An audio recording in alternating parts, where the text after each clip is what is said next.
Raj media நண்பர்களுக்கு வணக்கம். நம்மளோட பிக் பாஸ் நிகழ்ச்சியை பொறுத்தவரை இன்னைக்கான எபிசோட்ல அரோராவோட முகத்திரை கிழிஞ்சிருக்குது அப்படின்னு சொல்லலாம். ஆமாங்க, இவ்வளவு நாள் கமர்தீனா இருக்கட்டும், வினோத்தா இருக்கட்டும், அரோரா ரொம்பவே நல்ல பொண்ணு, ரொம்பவே இன்னசென்டான பொண்ணு அப்படிங்கிற மாதிரி நம்பிக்கிட்டு இருந்தாங்க. இன்னைக்கு அரோராவை பொறுத்தவரை நான் அப்படிப்பட்டவெல்லாம் கிடையாதுடா, ரொம்பவே கேடு கட்டவ அப்படிங்கறத நிரூபிச்சிட்டாங்க. அதே நேரத்துல கமர்தீனை பொறுத்தவரை அரோராவை பொழந்து கட்டுறாரு. வினோத் வந்து கமர்தீனுக்காக நான் பேசுவேன், என்னோட நண்பன் தான் கமர்தீன் அப்படிங்கிற மாதிரி ரெண்டு பேருமே சேர்ந்து அரோராவை வெளுத்து வாங்குறாங்க. அதே நேரத்துல இன்னொரு சைட் பார்த்தோம் அப்படின்னா அரோரா, கனி, விக்ரம் இந்த மூணு பேரோட கூட்டணி விஷ கூட்டணி அப்படின்னு சொல்லலாம். இந்த மாமா டிவியை பொறுத்தவரை இவங்க மூணு பேர் பேசின எந்த விஷயத்தையுமே இன்னைக்கான எபிசோட்ல காட்டவே இல்லை. ஆமாங்க, கடந்த 2 நாளாவே வியானாவை பொறுத்தவரை விக்ரம் வந்து ஒரு கேவலமான கேம் ஆடிக்கிட்டு இருக்கான். காமெடி அப்படிங்கிற பேர்ல மத்தவங்களை மார்க் பண்றது, இரிட்டேட் பண்றது, ட்ரிகர் பண்றது, இப்படிப்பட்ட கேவலமான ஆட்டத்தை தான் ஆடிக்கிட்டு இருக்கான். அவன் எல்லாரையும் குறை சொல்லுவான். அதே நேரத்தில் அவனை குறை சொன்னா ஏத்துக்கிற மனப்போக்கம் அவங்ககிட்ட கிடையாது அப்படிங்கிற மாதிரி கடந்த 2 நாளாவே வியானா வந்து விக்ரம் மேல ஒரு குற்றச்சாட்டை வச்சுக்கிட்டு இருந்தாங்க. இந்த மாமா டிவியை பொறுத்தவரை அதை எதையுமே ஒன்னவர் எபிசோட்ல காட்டல.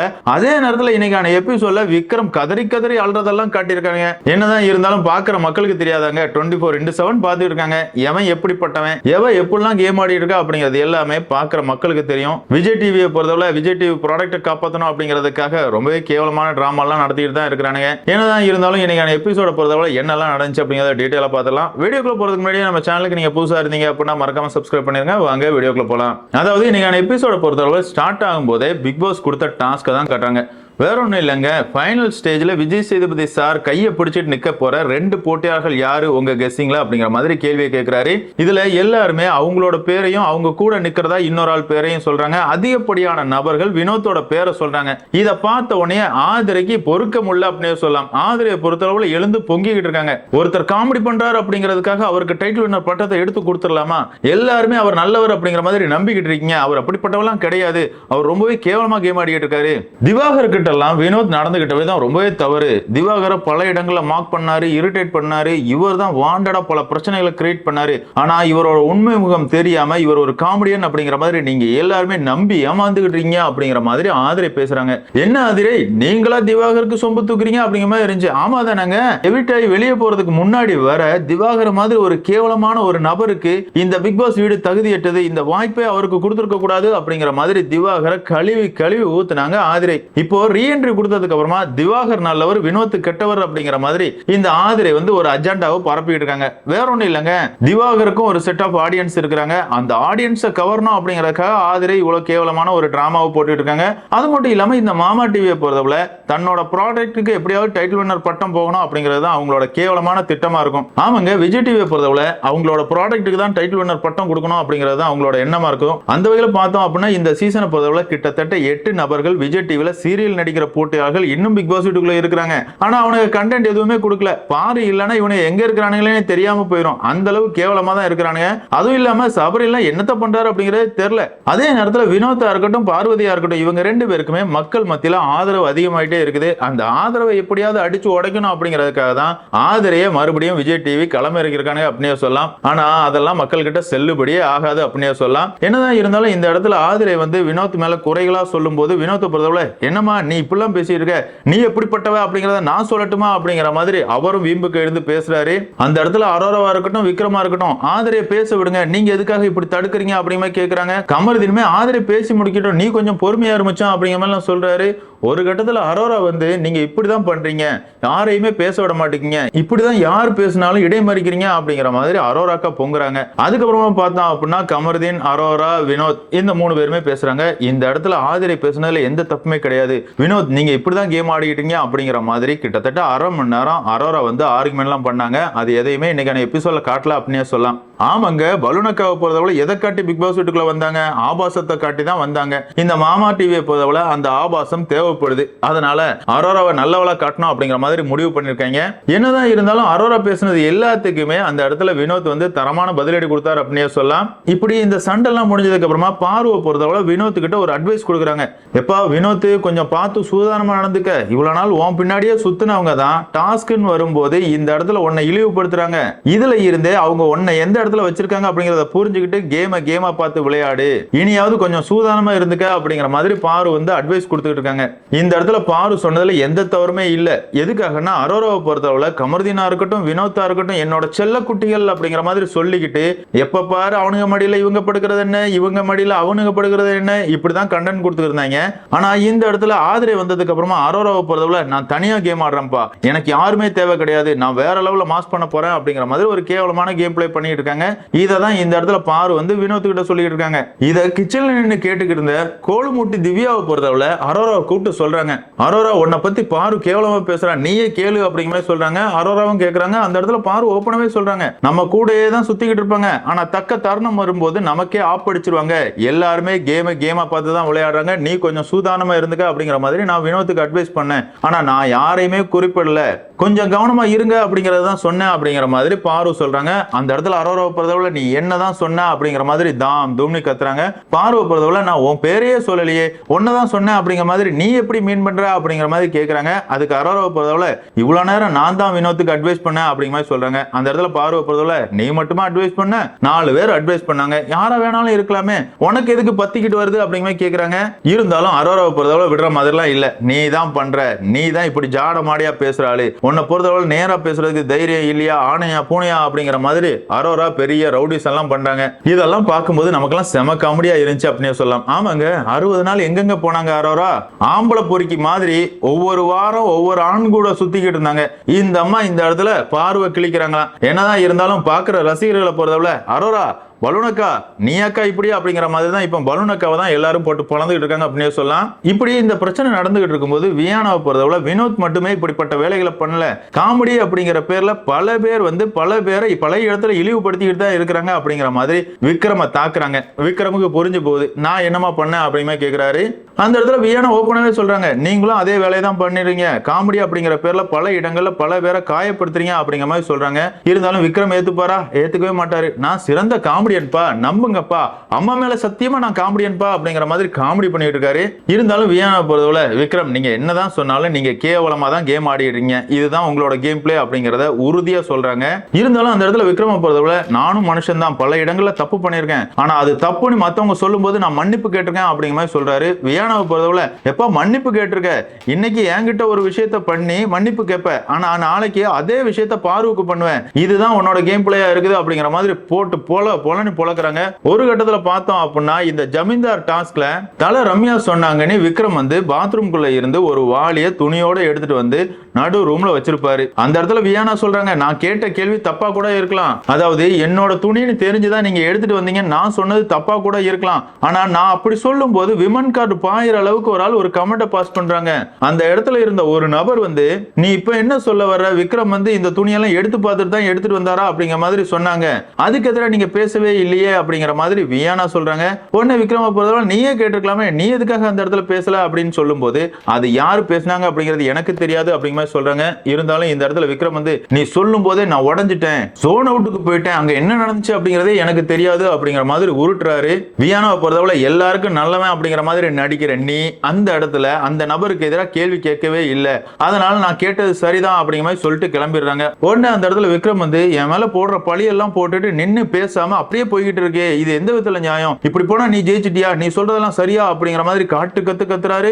அழுது ஒரு பெரிய டிராமாவெல்லாம் கிரியேட் பண்றாரு. அழுது கூட சிரிப்பு வரலங்க, அம்மா மேல சத்தியமா நான் நல்லவன் அப்படிங்கிற வார்த்தையை கிட்டத்தட்ட ஒரு 30 தடவை பயன்படுத்தி இருப்பாரு இந்த விக்ரம். இதெல்லாம் பார்க்கும்போது போதுண்டா, உன்னோட நடிப்பை கொஞ்சம் நிப்பாட்டு, என்னதான் நீ தப்பு பண்ணாலும் வீக்கெண்ட் வர விஜய் சேதுபதியை பொறுத்தவரை உனக்கு எதிராக வாயை திறக்கிறதுக்கே வக்கு இல்லாம தான் இந்த நிகழ்ச்சியை தொகுத்து வழங்கிட்டு இருக்காரு. மறுபடியும் எதுக்குடா இவ்வளவு ஹெவி பெர்ஃபார்மன்ஸ் அப்படிங்கிற மாதிரி தான் இருந்துச்சு. என்னதான் இருந்தாலும் இந்த இடத்துல வியானா சொன்ன கம்ப்ளைண்ட், அதாவது இந்த துணியை எடுத்து பார்த்துட்டு தான் நீங்க வாளியை தூக்கிட்டு வந்தீங்களா அப்படிங்கிற கமெண்ட பாஸ் பண்ணது அரோரா அப்படிங்கிற ஆபாச நாயகி தான். இந்த அக்காவை பொறுத்தவரை இந்த இடத்துல விக்ரமுக்கு சப்போர்ட் பண்ணிட்டு கூவுனி கூவுனாங்க, வாய் திறந்து சொல்ல வேண்டியதானே, நான் தான் அந்த கமெண்ட பாஸ் பண்ணேன் அப்படிங்கறத சொல்ல வேண்டியதானே. உண்மையாவேங்க அரோரா மாதிரி ஒரு கேவலமான போட்டியாளர் பார்த்திருக்கவே முடியாது, அந்த அளவு கேவலமா தான் அரோராவோட கேம் பிளே இருக்குது அப்படின்னு சொல்லலாம். அதுக்கப்புறமா பிக் பாஸோட ஒரு அறிவிப்பு வருது, அதாவது எல்லாரும் வந்து முதல்ல லிவிங் ஏரியால உட்காருங்க, அதுக்கப்புறமா நடந்து முடிஞ்ச டாஸ்க்ல இருந்து 6 பெஸ்ட் பெர்ஃபார்மர் தேர்ந்தெடுங்க, மீதி இருக்கிற 10 பேருமே ஒஸ்ட் பெர்ஃபார்மர்னு தேர்வு பண்ணி அவங்க ஜெயிலுக்கு போவாங்க அப்படிங்கிற மாதிரி சொல்றாரு.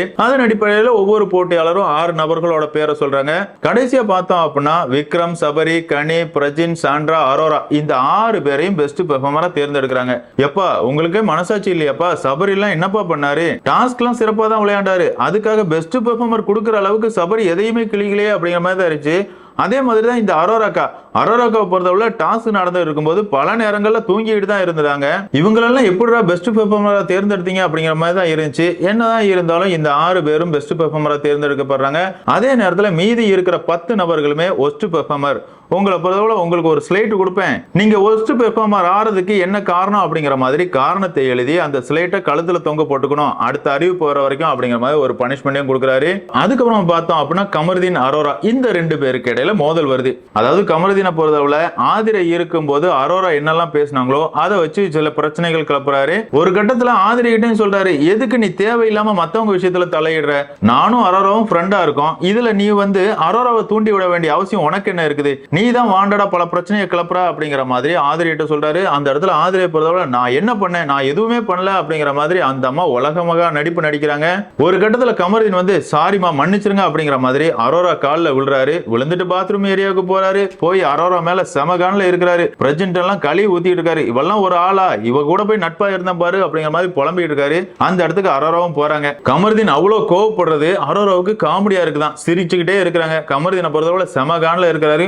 ஒரு கட்டத்துல வாக்குவாதங்கள் அதிகமாகுது. அந்த இடத்துல துஷார் வெளியே போறதுக்கு நீ தாண்டி காரணம், நீ எல்லாம் ஒரு ஆளே கிடையாது, அவன் உன்னோட நிழல்ல இருந்துதான் காணாம போயிட்டான், அவன்கிட்ட நான் அட்வைஸ் எல்லாம் பண்ணியிருக்கேன், அரோரா கிட்ட இருந்து கொஞ்சம் தள்ளி இரு, தனியா கேம் ஆடு அப்படிங்கிற மாதிரி நிறைய நேரம் அட்வைஸ் பண்ணியிருக்கேன், ஆனா அந்த பைய கேட்காம உன் பின்னாடியே சுத்திக்கிட்டு இருந்தான், அதனாலதான் வெளியே போனான், துஷார் வெளியே போறதுக்கு நீ தாண்டி காரணம் அப்படிங்கிற மாதிரி உண்மைகள் எல்லாத்தையும் போட்டு உடைக்கிறாரு. அதுதானங்க நிதர்சனமான உண்மை. இந்த பலூனக்கெல்லாம் எதுவுமே பண்ணாம இப்ப 60 நாள்ல வந்து நிக்கிறாங்க. ஆனா பலூனக்கா முதல்ல வரும்போதே சொல்லியிருந்தாங்க, சேனலை பொறுத்தளவுல 70 நாள் என்ன வச்சிருப்பேன்னு சொல்லியிருக்காங்க அப்படிங்கிற சொன்னாங்க. அதே மாதிரி தான் நடந்துகிட்டு இருக்கு அப்படின்னே சொல்லலாம். என்னதான் இருந்தாலும் இந்த இடத்துல கமருதீன் இப்பெல்லாம் பேசின உடனே அரோராவை பொறுத்தளவுல உட்கார்ந்து ஃபீல் பண்ணி அழுதுகிட்டு இருக்காங்க. இதை மட்டும் தான் காட்டினாங்க. அதே நேரத்தில் இதெல்லாம் முடிஞ்சதுக்கு அப்புறமா கனி, விக்ரம் இந்த 2 பேருக்கூடையும் உட்கார்ந்து அரோரா பேசுறாங்க பாருங்க, பேச்சு வேற லெவலா இருந்துச்சு. அதாவது கமருதீனுக்காக மட்டும்தான் பார்வை டச் பண்ணாம இருந்தேன், இனி பார்வெல்லாம் என்கிட்ட செத்தா, அது மட்டும் இல்லாம கமருதீன், வினோத் இந்த 2 பேரையும் நான் முடிச்சு விட்டுருவேன், நான் வேற லெவல்ல கேம் பிளே பண்ணுவேன் அப்படிங்கிற மாதிரி கனி கிட்டையும் விக்ரம் கிட்டையும் உட்கார்ந்து சவால்லாம் விடுறாங்க. நீ ஒரு ஆணையும் புடுங்க மாட்ட பலூனக்கா, உன்னை பொறுத்தவரை இவ்வளவு நாள் ஆண்கள் பின்னாடியே ஒளிஞ்சுக்கிட்டு இருந்ததுனாலதான் நீ இவ்வளவு நாள் கடந்து வந்திருக்க. இப்பதான் நேரடியா நீ எப்படிப்பட்டவ அப்படிங்கறத நீயே சொல்ற. இனி உன்னை பொழக்கிற பொலையில பலூன் வெடிச்சு வெளியே போறியா இல்லையான்னு பார்ப்போம் அப்படிங்கிற மாதிரி தான் இருந்துச்சு. உண்மையாவங்க இந்த பலூனக்காவை பொறுத்தவரை ரொம்பவே நல்லவ மாதிரியும் இன்னசென்ட் மாதிரியும் கேட்கிற கேள்விகளை நேர்மையா கேட்கிற மாதிரியும் ரொம்பவே சீன் கிரியேட் பண்ணிட்டு இருக்கா அப்படின்னே சொல்லலாம். இப்படி இந்த பிரச்சனை எல்லாமே முடிஞ்சதுக்கு அப்புறமா ஒஸ்ட் பெர்ஃபார்மரா தேர்ந்தெடுக்கப்பட்ட 10 பேரையும் ஜெயில அடைக்கிறாங்க. அந்த நேரம் பிக் பாஸ் பொறுத்தவரை உள்ள இருக்கிற 10 பேரும் சேர்ந்து முடிவு பண்ணி ஒவ்வொரு பஸ்ஸருக்கும் ஒவ்வொரு ஆளை வெளியே அனுப்பலாம் அப்படிமே சொல்லிடுறாரு. அந்த வகையில ஒவ்வொரு ஆளா வெளியே வர்றாங்க. கடைசியா பார்த்தோம் அப்படின்னா ஆதிரை, திவ்யா, வினோத் இந்த 3 பேரும் தான் ஜெயில இருக்கிறாங்க. இந்த 3 பேருமே அடுத்த அறிவிப்பு வர வரைக்கும் ஜெயில தான் இருக்கணும் அப்படிங்கிற மாதிரி பிக் பாஸ் சொல்லிடுறாரு. அந்த இடத்துல திவ்யாவை பொறுத்தவரை செம பெர்ஃபார்மன்ஸ் பண்றாங்க. அதாவது இந்த வீட்டுல எல்லாமே அன்ஃபேரா தான் இருக்குது. என்ன பொறுத்தவரை டாஸ்க்ல எப்படி பெர்ஃபார்ம் பண்ணேன்னு தெரியுமா? நான் தூங்கல, குளிக்கல, சமைச்சு எல்லாருக்கும் சாப்பாடு போட்டேன், என்ன போய் ஒஸ்ட் பெர்ஃபார்மர்ல தேர்ந்தெடுத்து போட்டிருக்கீங்கல்ல, இதெல்லாம் ரொம்பவே தப்பு அப்படிங்கிற மாதிரி கதறிட்டு இருக்காங்க. பார்க்கும்போது பரிதாபமா இருந்துச்சு அப்படின்னு சொல்லலாம். உண்மையாவே டாஸ்க் பொறுத்தவரை திவ்யா அவங்களால முடிஞ்ச அளவு செம பெர்ஃபார்மன்ஸ் பண்ணாங்க அப்படிங்கறதுல எந்த ஒரு மாற்று கருத்துமே இல்ல. அதே நேரத்தில் இதே மாதிரி அன்ஃபேரான ஒஸ்ட் பெர்ஃபார்மர் தேர்வு எல்லா வாரமே நடக்குது. இருந்தாலும் எல்லாரும் அதை கடந்து போயிருவாங்க. திவ்யாவை பொறுத்தவரை போராட்டமே நடத்துறாங்க அப்படின்னு சொல்லலாம். ஒரு கட்டத்தில் அவங்க அணியில இருக்கிற விக்ரமா இருக்கட்டும், கனியா இருக்கட்டும், பாவம் பா திவ்யா, நம்ம பண்ண முடிவு தப்பான முடிவு, நம்மளை பொறுத்தவரை பெஸ்ட் பெர்ஃபார்மருக்கு நம்ம டீம்ல இருக்கிறவங்க பேர் மட்டும் தான் சொல்லியிருக்கணும், நம்ம அப்படி பார்க்காம கேரக்டர்ல யாரெல்லாம் நல்லா இருந்தாங்களோ அவங்க பேரெல்லாம் சொல்லிட்டோம் அப்படிங்கிற மாதிரி கனி வந்து கதறிக்கிட்டு இருக்காங்க. விக்ரம பொறுத்தவரை அதை எப்படி அப்படி சொல்ல முடியும்? கமருதீனா இருக்கட்டும், பார்வா இருக்கட்டும், அவங்களோட கேரக்டர்ல சூப்பரா பண்ணாங்களே, அவங்களை எப்படி நம்ம சொல்லாம இருக்க முடியும்? திவ்யா சொல்றதெல்லாம் ஏத்துக்கவே முடியாது. திவ்யாவோட நல்லா பெர்ஃபார்ம் பண்ணவங்க எல்லாம் உள்ள போகதானே செஞ்சாங்க. சுபிக்ஷா சூப்பரா பண்ணா, அவளும் ஜெயிலுக்கு போயிட்டு தானே வந்தா.